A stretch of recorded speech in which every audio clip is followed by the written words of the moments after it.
325i BMW from 1992. This is an e36 model, and well, we're going to review it. So the first thing that comes to mind basically when you drive this car is just how small it feels compared to a lot of modern cars.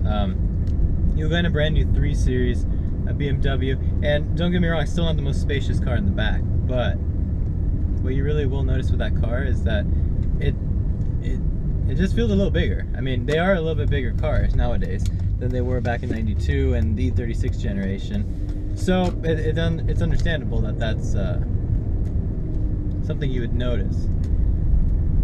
So what else do I notice about this car right away? Right away, throttle response is pretty good. I mean, you can feel it when you step on the pedal. You know, not the fastest, but pretty good. You can feel the, the kick. You can kind of back in your seat a little bit. Steering's very tight on this car. It's very heavy. You have to kind of like manhandle the steering a little bit. You know what I mean?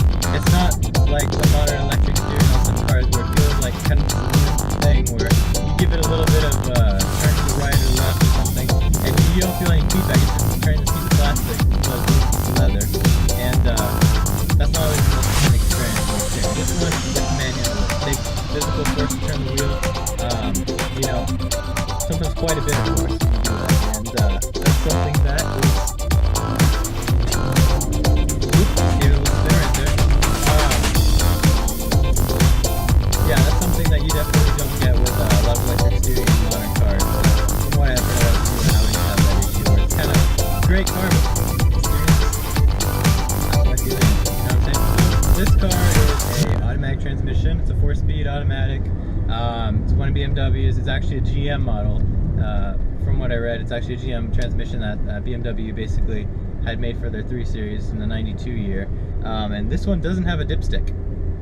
And therefore, I am not sure how many times the transmission fluid has been changed.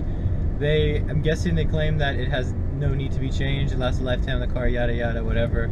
I don't believe that. It needs to be changed, and it's going to be changed. But this transmission is pulling extremely hard, and it's doing really an amazing job of holding up for the year. The people who owned this car before me, they really drove the car not very hard. And that could probably explain how the engine and the transmission are in such great shape for a '92 without having any major rehauls done. Alright, So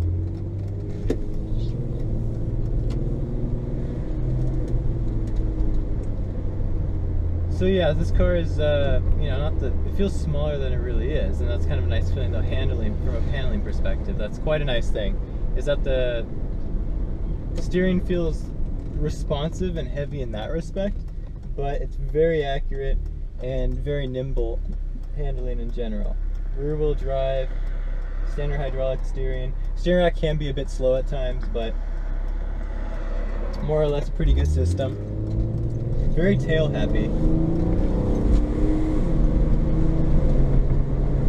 This car doesn't come equipped with traction control since it's the '92, and it has very happy tail end, so very slide happy. So you can get this guy to slide pretty easily, especially when it's wet. The back will slide out very quickly if you give it a little bit too much throttle, which can work as an advantage for many applications and does give it a little bit of a sportier appeal to some people. Interior feel, you got the standard BMW, the twin gauge setup on the front. It still looks like the older style, very reminiscent of the E30s. Before the E30 generation 3 Series, late 80s, mostly second half of the 80s. And what we see with this is that you have the twin cluster. It's the white on black display, and you have that really kind of weird and somewhat annoying to some people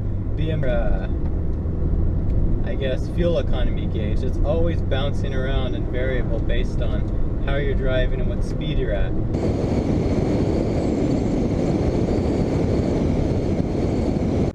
So once again, moving on to how this car feels. Well, it feels small, it feels very light, and it's more or less balanced. I think this car has a 48, 52 or something like that weight distribution, because it's the inline 6 model, the 2.5 liter inline 6 in the front. So it's a very balanced car. You feel very planted, you feel very in control, and it's a very nimble feeling car. It's not the lightest, and it's not the smallest car. However, you still do feel as if it is smaller than it really is, and that's both a great thing and kind of a bad thing. If you're trying to be in here for you know, to carry things to other people, especially in the back, there's adequate room. It's a 4-door. However, sometimes that may not be good enough for some people, as it does get quite a bit cramped in the back.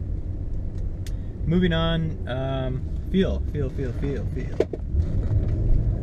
Takes turns very well, pulls around, doesn't feel like many of the other cars I've reviewed where you kind of get that nosedive feeling. Like the front wants to carry because the engine is rather heavy up front.